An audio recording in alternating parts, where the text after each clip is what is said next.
নমস্কার, আমি সমিতা শাস্ত্রী। আজকে আবার আপনাদের কাছে এসেছি একটা নতুন বিষয় নিয়ে আলোচনা করতে।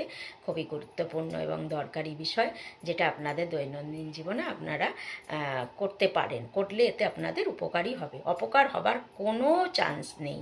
তো ঠাকুরের কাজই তো বলবো, এর বাইরে তো কিছু বলবো না। তো ঠাকুরের কাজে কি আপনার মনে হয় কারোর কোনো ক্ষতি হয়েছে আজ অবধি? হলে ভালোই হয়। তো আপনারা করুন, এগুলো বিশ্বাস রেখে করুন, আপনাদের অনেক কাজে দেবে। তার মধ্যে একটা হচ্ছে যে প্রদীপ জ্বালানোর নিয়ম। আপনারা কিভাবে প্রদীপটা জ্বালবেন। তো আমরা সবাই বাড়িতে প্রদীপ জ্বালি, আমরা তো না জেনেই অনেকে করে থাকি।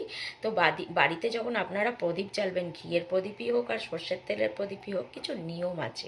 প্রদীপের নিচে অবশ্যই, যদি সর্ষের তেলের প্রদীপ জ্বালেন, তার নিচে কিন্তু কালো তিল দেবেন, তারপর প্রদীপটা তার উপর রেখে জ্বালবেন। এতে কিন্তু আপনার কার্যকারিতাটা বাড়বে, আপনার মনস্কামনা তাড়াতাড়ি সুফল আপনি পাবেন।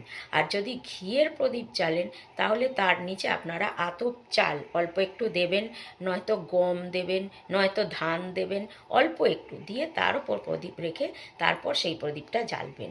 তাহলে দেখবেন আপনাদের কিন্তু মনস্কামনা পূর্ণ হবে অনেক তাড়াতাড়ি, এবং আপনারা সবসময় ভালো থাকবেন, সুস্থ থাকবেন, সংসারে শান্তি বজায় থাকবে। আপনারা করে দেখুন, উপকারিতাটা পাবেন। ভালো থাকুন।